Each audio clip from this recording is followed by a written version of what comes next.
¿Cómo están, familiares del YouTube? Los saludo con mucho cariño. Suscríbanse, campanita, bla bla bla, saben lo que tienen que hacer. Importante que le pongan el like, porque si no le ponen el like y no se suscriben, pues para el algoritmo del YouTube no existimos básicamente. Es como si no existiéramos. Así que denle like, recomienden el video y el canal. El video de hoy me entusiasma y me gusta mucho por muchas razones. Voy a hablar con los fundadores de Bark. Es una empresa que se dedica a desarrollar una app para tener a nuestros hijos y a los niños protegidos de los peligros que hay en redes sociales. Katie y yo decidimos darle a nuestra hija Elena su primer teléfono y obviamente había mucha preocupación. Pues nos daba pendiente que tuviera un teléfono, pero obviamente ya está en edad de estar en comunicación, de tener autonomía, teléfono, etcétera, pero no sabíamos exactamente cómo la podíamos proteger de redes sociales, de los peligros de la gente que trata de conectar con niños en redes sociales, del sexting, del predatory behavior, de los depredadores. Así que me puse a investigar y encontré esta app que se llama Bark. Me hicieron el favor de explicarme en una sesión de Zoom que tuvimos de qué se trata, cómo protegen a los niños. Ellos hicieron parte de un documental que se llama Childhood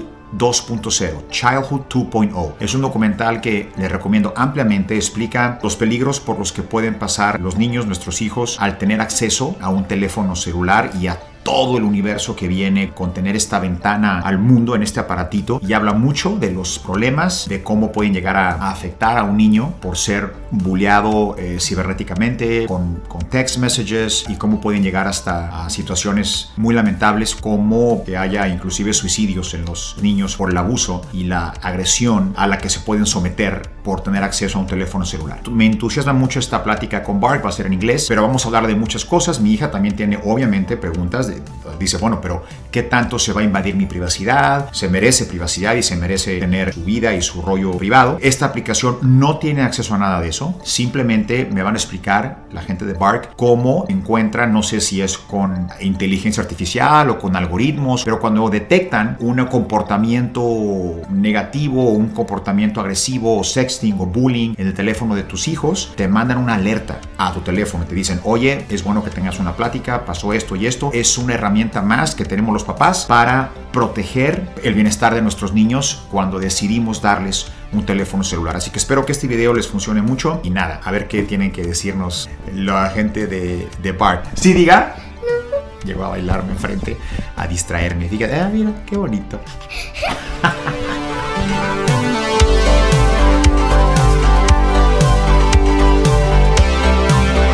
Titania and Carrie from Bark. How are you guys? So good. So excited to be talking to you about this today. You're so sweet. Thank you. I really want to thank you from the bottom of my heart for finding time to do this, because after watching the documentary Childhood 2.0, I was like, wow, like parents and the world, they need to know about this and the dangers our kids face when they are handed a phone and this window to the universe and the world, and which is exciting and new and amazing, but at the same time it comes with some hazards and some considerable dangers, and which, like on the documentary, you say, for example, that we, old school parents were like, oh, don't go out because the neighborhood, it might not be safe, and then we realize that they might be more unsafe looking at a screen here in the comfort of their room. Certainly in the last 5 years, we've seen kids' usage of devices continue to increase. We've also seen kids getting devices younger and younger. The rates at which they're experiencing certain types of problems continues to increase. Elena had some questions and some concerns, very valid concerns about her privacy. It was about more like the access, right? Like how much access does Bark has on her privacy and her phone, basically? Great question. Essentially, the Bark algorithm is connecting to the devices, the accounts, the text, the camera roll, all of that, analyzing it. So algorithm, not humans, not us. It's looking for problems. And when it detects a problem, it's going to alert your parents. They snip it, like let's say somebody texts you, hate you, don't come to school tomorrow. But then there's a bunch of texts before that and a bunch of texts after that. Bark is going to send your parents or caregivers just that snippet of, hey, our algorithms detected this as possible hate speech or cyberbullying. Here are some best recommended next steps for what to do. That's how Bark works in terms of alerting to cyberbullying, mental health issues, stranger danger, all the bad things that are on the internet. But what it doesn't let your parents do or our team do is go in and look at all of your things. It's not spyware. It's not like sending a copy of everything coming in and going out. It really does give you privacy and autonomy, unless there's something that an adult should arguably step in and help you with. Where are the safe places for a kid growing up? Because as soon as I get home, everyone goes to their room and the devices come out, and everything that was horrible about what just happened is shared over and over and over again. So it's an algorithm, which is amazing. That's great. So no one has access to your phone. No one will be able, not even me or Bart or anyone, to see like exactly what went on. It's just like, for example, like Tanya was saying, I hate you. You should not only not come to school tomorrow, but don't be in this world anymore. It's like we're gonna get that. I know it sounds horrible to Tanya, but hey, listen, if your documentary taught me something, is that this is something that happens. They wanted to talk about it, and it's not a matter of if, it's a matter of when it's gonna happen, right? Not only that, but kids today are throwing around the term KYS, or kill yourself, just in casual speak, almost like we used to tell each other to like go kick rocks or something. It's a part of speech now, and it's so sad that we have been desensitized to what that actually means. Or the feelings to how each kid will take that phrase.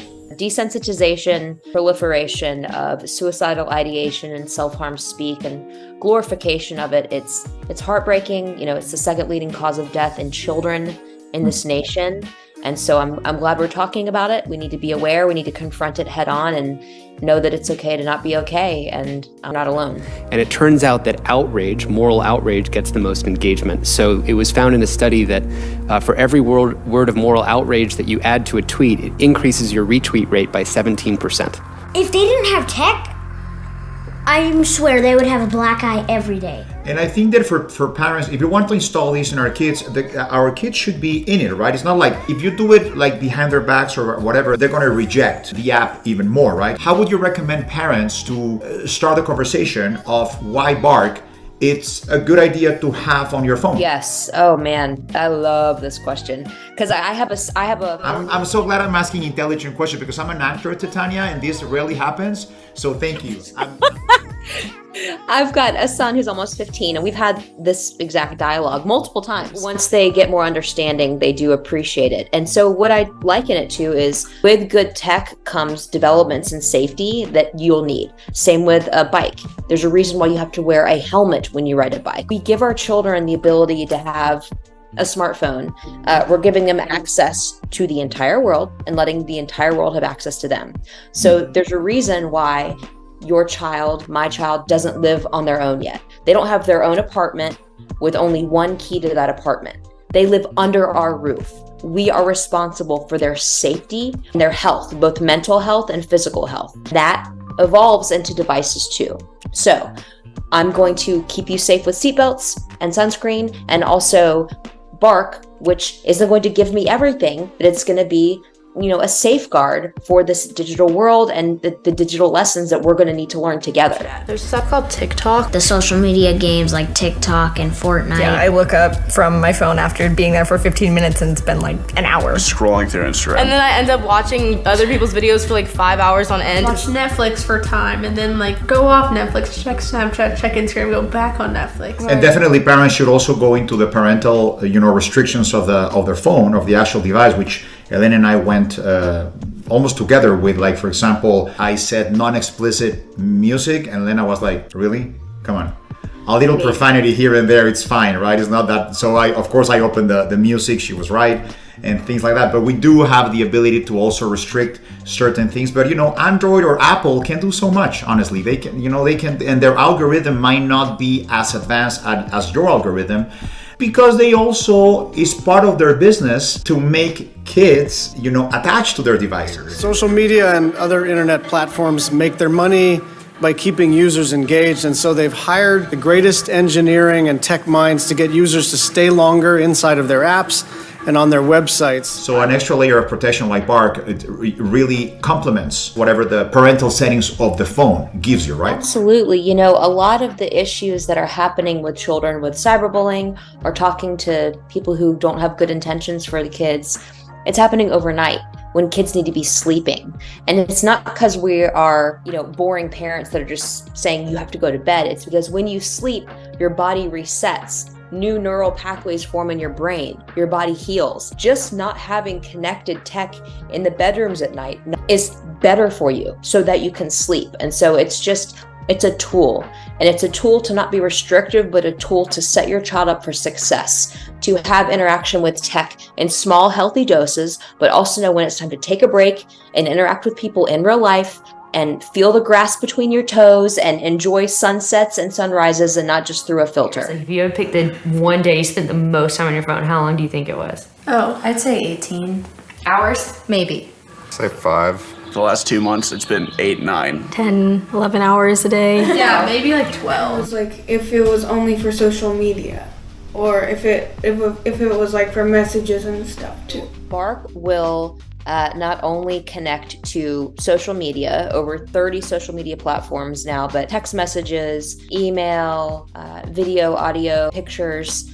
Saved images, saved photos, videos on the phone, voice memos, notes, apps specifically on the phones, like messaging apps like in WhatsApp on iOS devices. We have the account level, we have the device level as well. Goal isn't constant surveillance, but because we know, every year we analyze billions of data points and see the rate at which children just like you are encountering some of the most problematic issues and content. And so because of that, that's why we do what we do and are so passionate about this. My kid won't do that. My kid would never. My kid's friends aren't like that. My kid's school isn't like that. You're wrong. What exactly does Bark, what will make the alarm go off for a notification to go to your parents? So it's nuanced, and it also depends on the sensitivity that your parents have set. For example, because you've decided to be more relaxed with song lyrics, if you get Cardi B's new album, your parents aren't going to be getting a bunch of Bark alerts.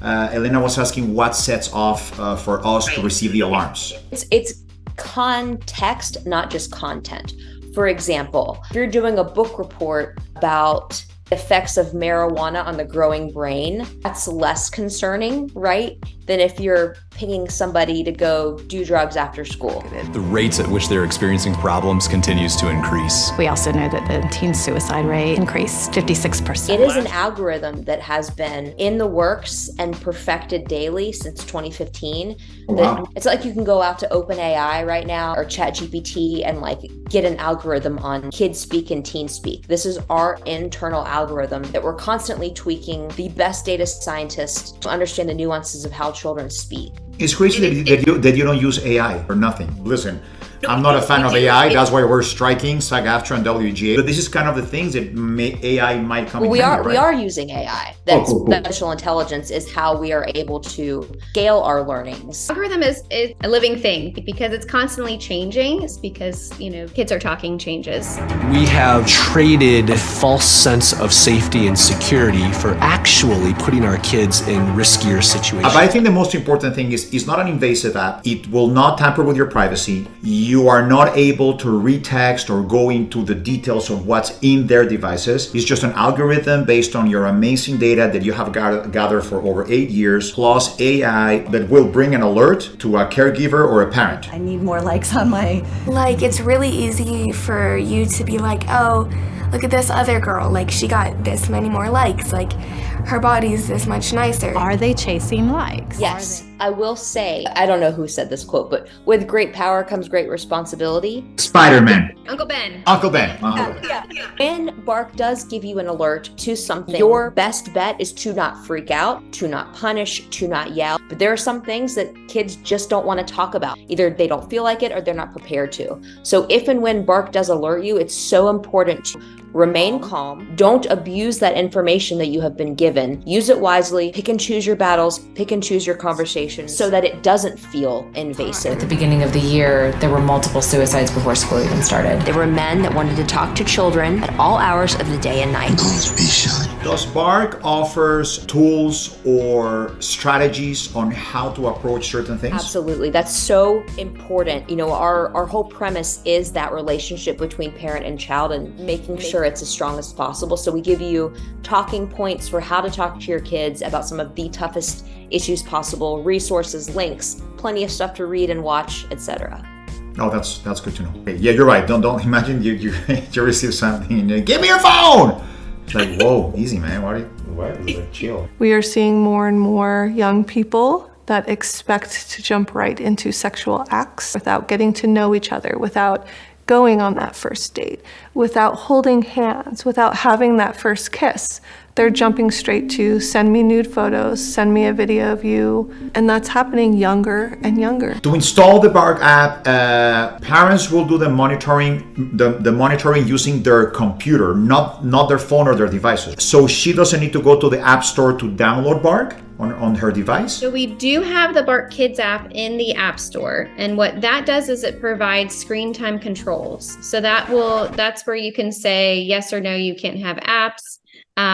We not interested in that. I know there are some parents that don't have a computer at all, right? Oh. They only have maybe an iPad, or they only do everything from their smartphone. And so the Bark Home, which Carrie is showing you, that's also a piece of that's hardware. so cool. Yeah, that's a piece of hardware that we offer parents that can also analyze children's iOS devices. If they don't have a computer. If they don't have a computer. So if you don't have a computer, you can still analyze and monitor an iOS device, but you do need the Bark Home device for that. Got it. Kids right now are going to experience the worst of what we're going through. I'm a little nervous. It's the first for everything. Do you think your parents know that this happens? No. But I really hope this conversation was helpful to you. I highly recommend you watch Childhood 2.0. It's a very strong and eye-opening documentary about the dangers that our children face nowadays with social media and texting and cyberbullying and predatory behavior. Definitely check that out. And if you're interested, visit Bark. Is it Bark.us?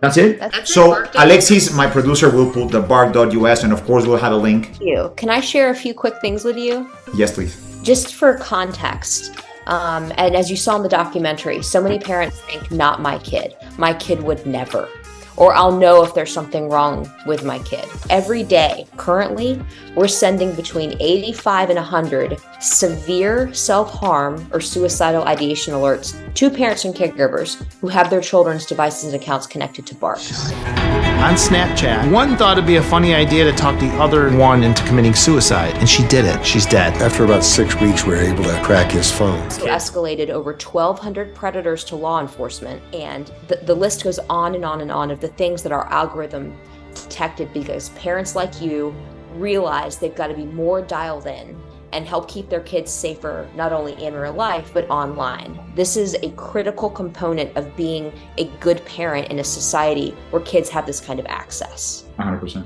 I agree with you 100%. Because what they see, they feel neurologically compelled to do.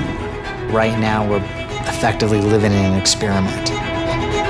Thank you to Tanya and Carrie. I really appreciate your time and help. Thank you so much. Definitely recommend this video, click the like, whatever, because I don't know if you know this, Titania, but if they don't click the like button for the YouTube universe, we don't exist. The algorithm doesn't pick on. So it's very important for you, if you're watching this video and you like this video, you have a kid, or you have friends that have kids, or you have your niece or your nephew, and you think that they should be more protected when it comes to their devices, definitely recommend this video.